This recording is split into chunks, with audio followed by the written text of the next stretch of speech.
For a late live stream on today, but what I wanted to do is I wanted to make sure I could get this live stream out, especially for my students that will be taking a quiz this week, and we still have solving to cover. So I'll probably be going again live on that very shortly. So make sure if that is something that you're interested as far as solving trigonometric equations, I'll be going live for you on that. So kind of had a busy weekend with the wife and kids this weekend, so that's why I'm kind of still trying to figure out how I am really going to be able to manage the rest of this year and, kind of make everything work for myself as far as getting this content out to you guys. Let's get this over there. Okay. So anyways, that is here nor there. I'm happy to see some of you guys are up late, at least Eastern Standard Time.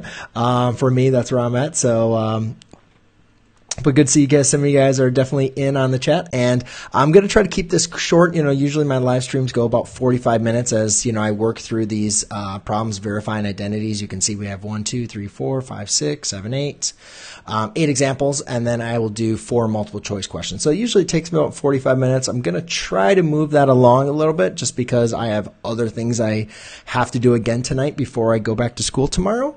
But if you do have some questions, very pointed questions, I'll be more than happy to help you out. So identities is one of those tricky kind of topics where, I can explain something, how to do something one way, and then the next year I could teach it totally different. Or you might look at it and be like, how are you coming up with that? And here's the way that I did it. So it's a very difficult topic to learn as well as to teach because there are many ways to approach the same problem and many different ways to basically verify that the identity is true. And again, when we're looking into verifying identity, we're looking into making sure basically to show in like simplest form that the left side is equivalent to the right side. Now, even though there are so many different ways to, verify, prove these identities, there are some common practices that we like to follow. And I didn't come prepared to kind of write them down and go through it. Obviously, I've made, quite a bit of videos, regarding that as well. But basically what I'll do is through each problem, I'll go ahead and work through them. So just a quick little reminder, what I'll do is I am just going to kind of work through these first 8 problems. And then what I'll do is I'll kind of take a break, check back in with you guys in on the chat, see if you have any questions or anything I can help out with. So Jenna, if you have a question on inequalities, if you want to put that in the chat, just let me know. And then, maybe I might be able to tackle that before the multiple choice or after. So this is trigonometry, analytic trigonometry, which we are getting into. So, all right, let's go on to the first problem. And then again, guys, I will come back to the chat here with you guys rather shortly.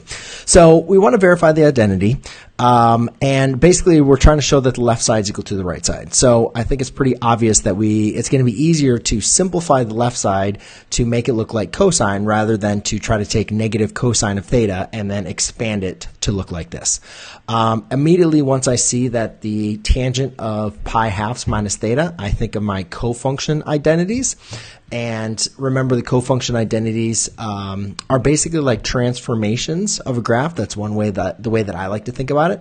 So if I was going to transform my tangent graph, that would make the cotangent graph. So the tangent of pi halves minus theta is just cotangent of theta. All right, and then now you can see I have the sine of a negative angle, which is going to imply to me that I'm going to want to use my even or odd identities. And so when we're taking the trigonometric function of a negative angle, you're always going to have that negative of the function for all of your trigonometric functions, except for your even functions, which are cosine and secant. So since sine is not even, then therefore the sine of negative theta, based on my even and odd identities, is negative sine of theta. And then usually to just kind of save time and space, I'll just write equals and then I'll just leave this blank, implying that I would rewrite the negative cosine. Now, again, I need to simplify this to make it look like negative cosine of theta, or to show that it's the same. So usually, typically, a good spot, whenever you kind of get stuck, once you've applied some basic identities or applied some basic operations, or just get stuck in general, it's always good to convert things to sines and cosines. So cotangent, using the quotient identity, is cosine of theta over sine of theta times negative sine of theta. And now you can see that my sine of thetas will divide out, and that's just going to leave me with cosine of theta times a negative 1, so that's a negative cosine of theta. And then I'll just leave a check mark on the right side, not really mathematically correct, but just a way to kind of verify that I showed that the left side is now equivalent to the right side. All right, let's work into the next one. Obviously, the next one you can see here on the left-hand side, we have, parentheses, and that's going to imply that we're going to want to use multiplication. So typically, when you have operations to apply, the best thing is to apply that operation. However, before multiplying, this, which you could definitely do, one thing I always look at is always look into, see if you can use identities. And anytime you see a trigonometric function squared, I always like to think about using my Pythagorean identities. And I could convert sine squared theta, and I could convert 1 plus cotangent squared of theta using my Pythagorean identities, but I recognize that 1 plus cotangent of theta is just cosecant squared. Cosecant squared of theta. And again, I'm kind of like thinking ahead because I know I need to get 1. And I know that a function times its reciprocal is always equal to 1. Now, typically you don't really need to show the step, but if you wanted just to show, again, why this is equal to 1, cosecant, remember, is just 1 over sine, right? So therefore you get sine squared of theta over sine squared of theta. So just doing some elementary steps here for you guys, so you guys can see that that would indeed equal 1. So typically I would not ask my students to do that much. If I see that you have a function times a reciprocal, I would understand. I would allow them to, again, say that would be verified from that point. But for those of you that want a couple extra steps, there you go. All right. So you can apply, definitely look into just, multiplying. Here we could apply to multiplying, but we applied the identity first. If you would have, just a little FYI, because I want to do this, what if you distributed first? And then remember, what is sine times cosine? That's cosine. Right? And then based on our Pythagorean identities, sine squared plus cosine squared is 1. So if you wanted to do distributive property, then you could have done it that way, and that might have been an easier way for you as well. All right. For these next two examples, we can see factoring. And again, factoring is something that, is an operation that you're going to want to apply, a lot of times. And again, like everything that I'm showing you, again, works for some problems. It doesn't necessarily mean it's going to work for all problems. And I can't explain this any more seriously, and I feel really old now, but when I remember when I was learning identities, I didn't have answers to go and look up. I mean, I did, there was the 4 examples in the book, right?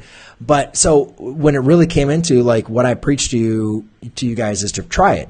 Don't get it, erase it, try something else. Keep on, trying different things. Learning to work through your problems is a very, very important problem solving skill set that this chapter kind of develops.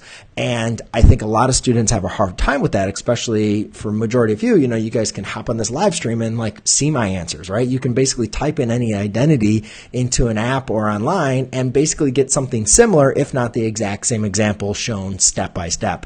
But I really do think you being able to teach yourself to work through it is what is very important about understanding these identities. So even though I say yes, factoring is very important, it's going to often works, it might not be the best way to do it. It might not be the best way. But usually when you see a common term, it's usually a good idea to factor out that common term. So I can see in these two terms here, I have cotangent is shared. So I'm going to factor out a cotangent of x. By factoring out a cotangent of x, I get a secant squared minus 1. Again, I immediately think secant squared, is this a Pythagorean identity? Indeed it is. That's equal to tangent squared. So I have cotangent of x. Okay. So I have a cotangent of x times a tangent squared.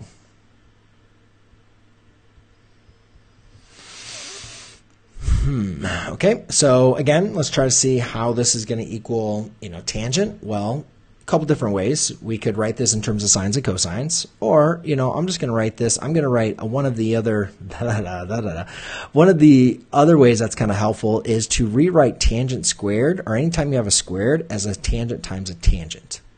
Like expand it out. Instead of writing it squared, expand it out. And what you notice now is you notice that anytime cotangent and tangent of x, those are reciprocals of each other. So just like sine times cosecant, they're going to equal 1. Cotangent times tangent is going to equal 1. So I can just use that to say that, all right, that's going to equal tangent of x. Done. Now it has been verified.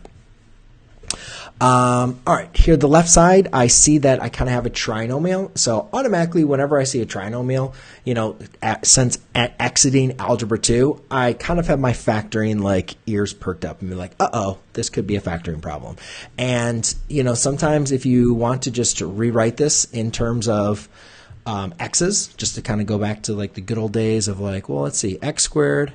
This is kind of similar to x squared plus 2x minus 1. And if I was going to, no, that's plus 1. That's a minus 2. Be careful. Make sure you have the signs correct. So this is really kind of similar to this. Besides the signs, right? The signs is messing everything up. It's kind of like, and then obviously everything's rearranged. But if I was just going to kind of rewrite this, and again, you could probably do it this way as well. I don't know why this is not written like this. Sine to the fourth of x minus 2 sine squared of x plus 1. Okay, you don't need to rearrange this, but I'm just trying to show you where I'm getting these terms. Now, again, this is to the fourth power, right? But again, if I was just going to do something simple, this would be x minus 1 times x minus 1. And then, so therefore, if I change this to the fourth power and this to squared, then these would both be squared. All right? So what that allows me to do is think about this. Well, if I need to now factor this, again, my first term is basically going to be sine squared times sine squared minus 1. So now I can just write this as sine squared of x minus 1 times sine squared of x minus 1. And again, if you don't believe me, that's cool. Go ahead and multiply it out. And let's just maybe try a couple. Sine squared of x times sine squared of x would be sine to the fourth of x. Negative 1 times negative 1 is going to be positive 1. And then if you look at these two terms, these are going to be the same. Negative sine squared of x plus negative sine squared of x is going to be a negative 2 sine squared of x. So it works out. And then let's see here. This actually equals a negative cosine. Let's go back to red. This actually, using the Pythagorean identity, this actually is a negative cosine squared of x times a negative cosine squared of x. Well, obviously a negative times a negative, guys, is positive. Cosine squared times cosine squared is a cosine to the fourth of x. And there you go. All right, next example. So in this one, you could probably make a case like either doing the left side or the right side, and look into kind of maybe combining the right-hand side, getting common denominators, writing them in terms of sines and cosines, combining them, and seeing if you can make it look like the left-hand side.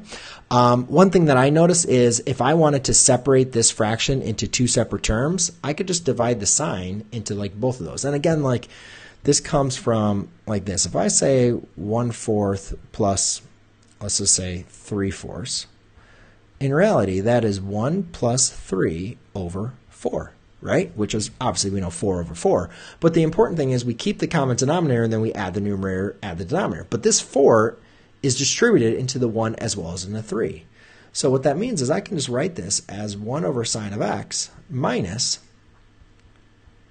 tangent of x over sine of x. Okay, because a lot of students don't like, getting common denominators and stuff like that. I don't think that's much of a big deal, but, obviously I've been doing a lot of that, as well. So anyways, now I just really need to simplify this because I know 1 over sine is cosecant, so that's good.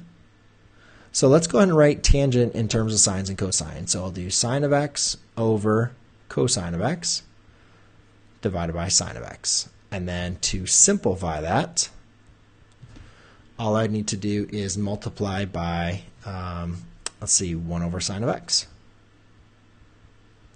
if I multiply the top and the bottom by 1 over sine of x, then those would divide out, and I'd be left with 1 over cosine. So therefore, I'm left with cosecant of x minus 1 over cosine, which is secant of x. And there you go. All right, the next one, tangent of theta, tangent of alpha. Cosecant of alpha equals cosine of alpha. So on this one, why don't we just multiply? Well, why don't we turn everything to sines and cosines? Because this kind of looks a little bit confusing on the left-hand side. So why don't we just rewrite everything in terms of sines and cosines and see if anything clear comes from that?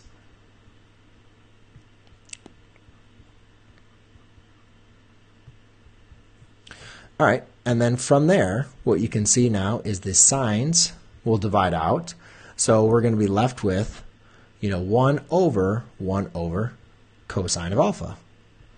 Well, if you just multiply now by cosine of alpha on the top and the bottom, you will now get the cosine of alpha.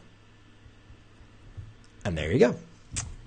All right, so we got 2 more, and then I'll go ahead and check in with you guys in on the chat, see if I can help you guys out. If you guys have any questions, again, I'm trying to keep this at least finishing the stream here before 11 o'clock. So hopefully I can just kind of get this going for you guys. But yes, I will get into my chat here with you guys rather shortly, and if you guys have any questions, I will answer those as well.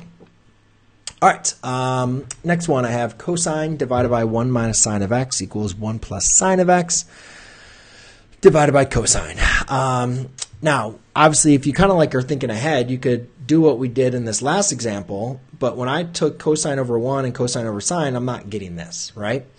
So another option that sometimes comes is to, rationalizing your multiplying by your conjugate to rationalize your binomial.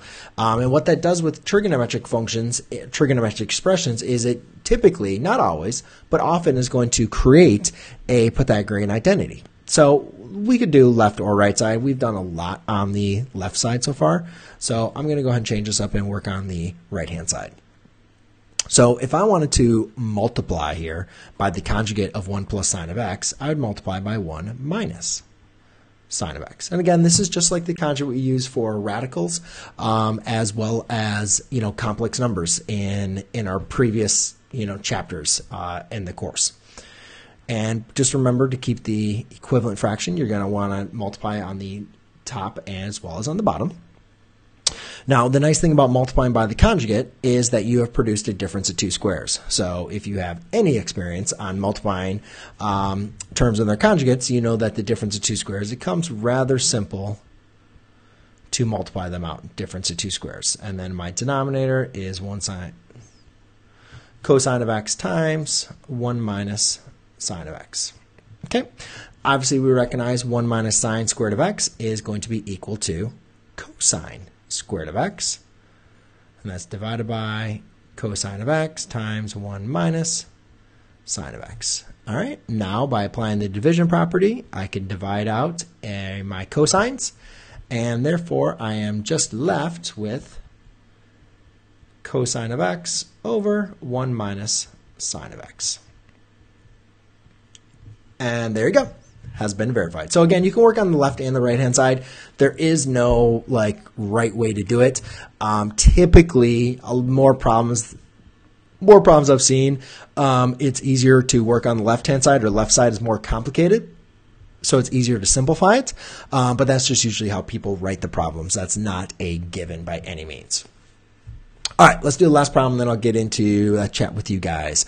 So the next example says 1 minus sine squared of theta divided by 1 plus cosine of theta equals cosine of theta. All right, so I have this 1 here, and obviously I got a big mess on the left side and a very simple function, cosine, on the right side. So I know the only way that I'm going to get this to look like this is I need to combine this 1.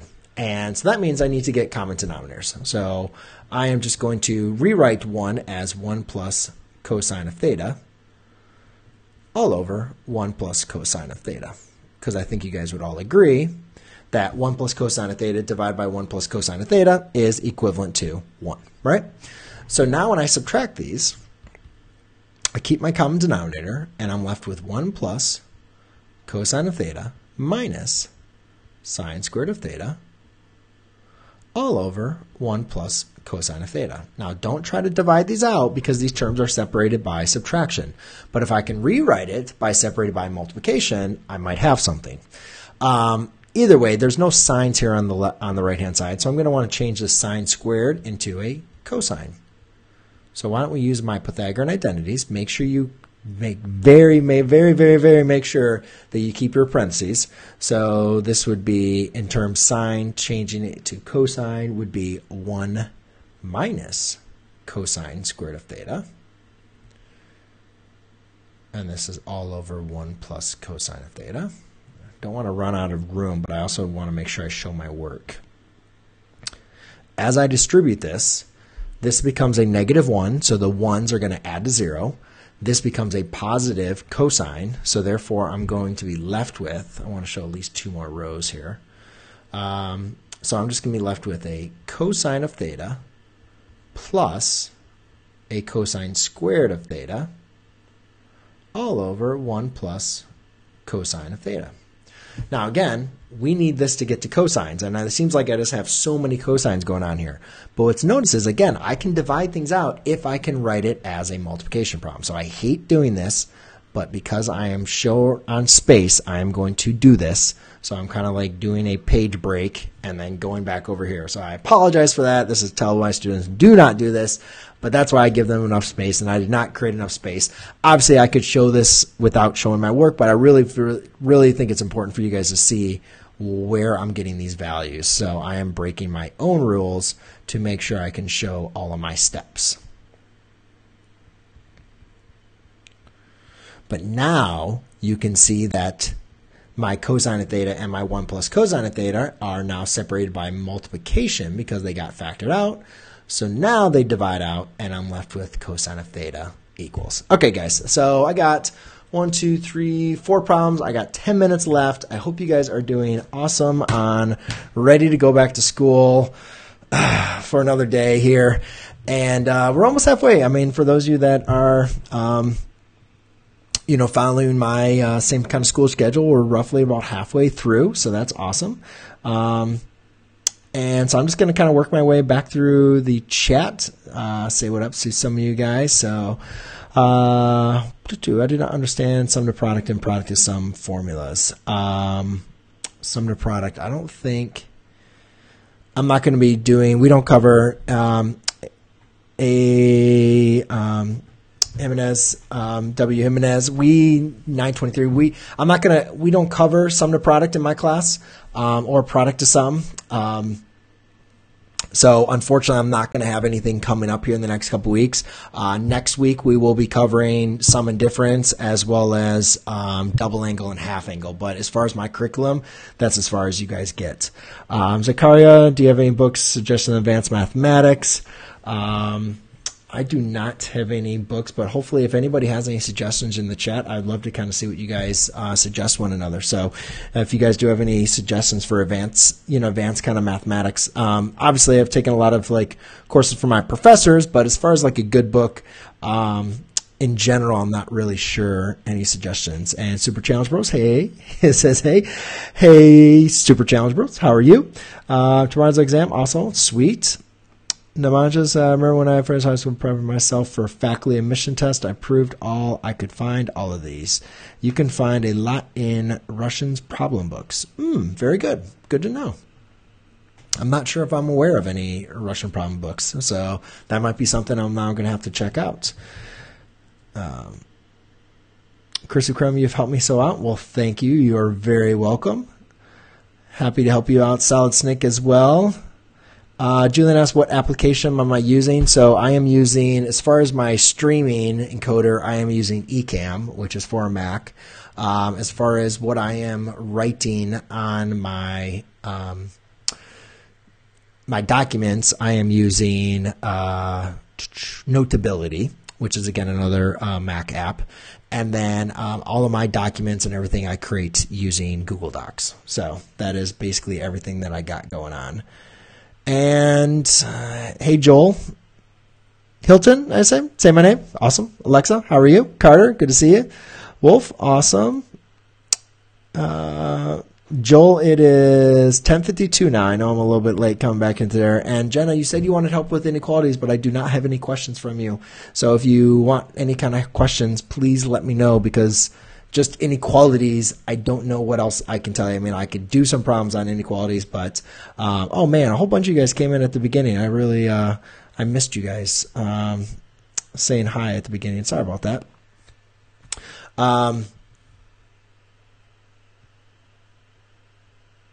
Hey, Walter.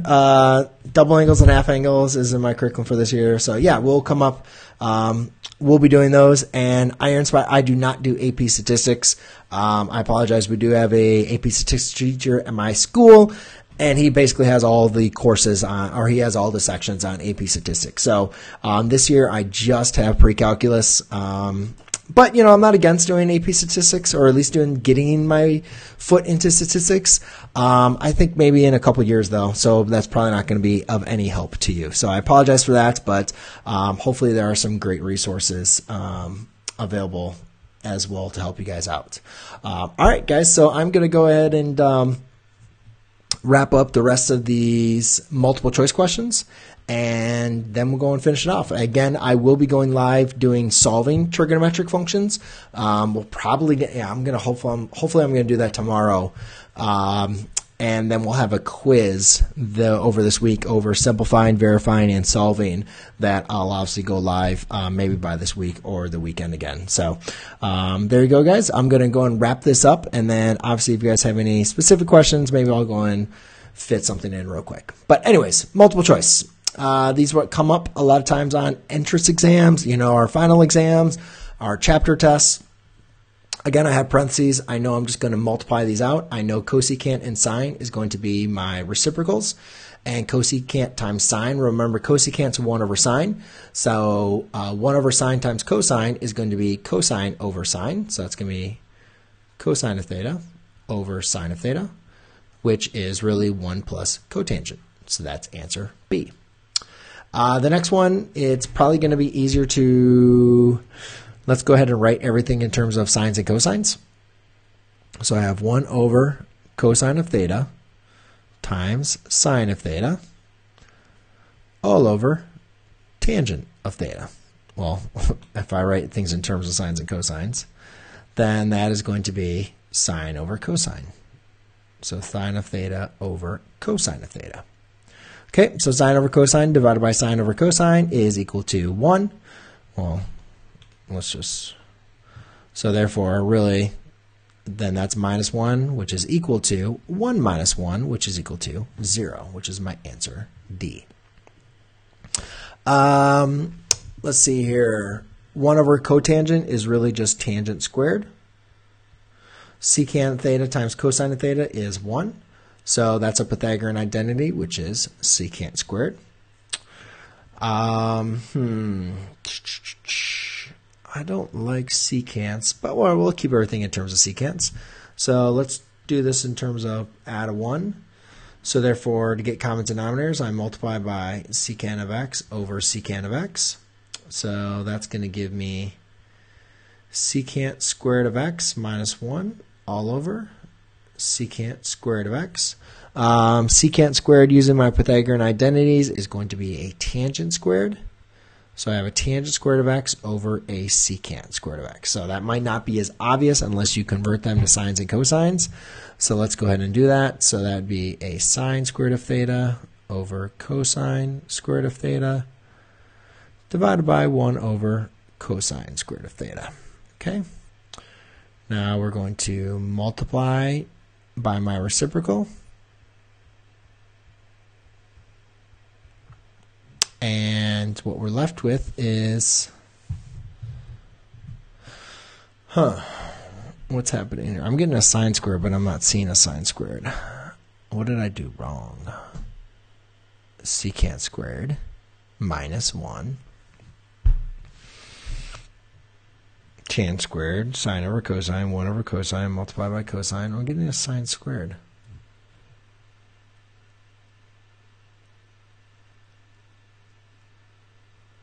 Walter, I'm also taking pre-calc 10th grade. Well, awesome, Walter. I have a lot of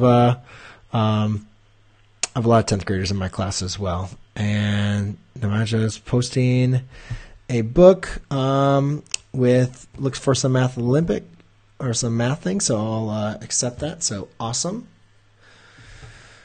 And then, oh yeah, I forgot. I also have Sancho as a new member get into this. Awesome. I'm not sure what the heck I'm doing wrong. Maybe let's convert these to 1 over cosine. And again, like, I'm not worried, right? Like, I've done so many of these problems. I could have wrote it down wrong. I could have copied it. Like, I'm not sure. But let's maybe just try something else. Let's turn things in terms of cosines, okay? Let's not, like, freak out. Let's do something in cosine. We like cosines usually better than secants. I'm not sure what I did, but something happened. So I have 1 over, because I'm not seeing the answer, 1 over cosine of x minus cosine. Why am I doing square? That's stupid. Okay. Over cosine of x. So 1 minus cosine squared, I know that is equal to sine squared. I did something wrong. Sine squared of x over cosine squared of x. Then I can rewrite sine squared as sine of x times sine of x all over cosine of x. And then let's see, that's going to be the sine times tangent, because now you can just group those two together. So your answer is C. So man, what did I do? Secant squared. Oh, that's not secant, it's secant. That's right. Got it. It's secant. So you'd be multiplying by cosine. Got it. Okay. So I'm just going to erase that because that's wrong. So use the blue. You didn't have to convert them to cosines, but you can see, like, it was a mistake in the problem. It was my mistake, right? And that's because I was doing something with secant and I made a small mistake. So, I just stopped and came back to the problem and worked through it. And even on a live stream where everybody can see me making a mistake, I just collected myself and said, where could this mistake be, right? Let's try this again. Let's rewrite the problem. And I know a lot of students that they don't even want to go through that. They just like, oh, I don't get the right answer, the problem's wrong, or I'm going to get it wrong, or, where else. But it's like, keep working, keep trying, try differently. You can see I didn't do the same problem exactly the same. I changed everything to terms of cosines, right? To see, and then again, since I was a little bit more familiar with me, I didn't make the same mistake that I made with secants. I'm not sure if that was the bet, but, there it is. All right, guys. So as I mentioned, I'm going to try to keep this. I got to keep the stream a little bit short, so I am going to be signing off. But Trevor, I'm happy to help you out, and Synthetic Picks, you are very welcome, as well as Kyle. Happy to help you out. I'd hope they like my homework answers. This is my first year I'm doing this, and I mean I enjoy it. Part for the fact of, there's no reason that they shouldn't turn in homework, right? Even though students still don't turn in homework for credit. But also it's kind of nice to, I think it's obviously a good way to kind of check, for you in class. And then also I just like going live and speaking with you guys, and hopefully any of the videos that you guys are following along in my class, these videos have helped you out. And I think that's the fun thing about going live is not only do I get to interact with my students during the day, but, at 11 p.m. on a Sunday evening, I can be chilling with you guys and helping you guys out. But either way, guys, I got to go. I got to prepare for tomorrow. But anyways, have a great night, and we'll see you on the next live stream.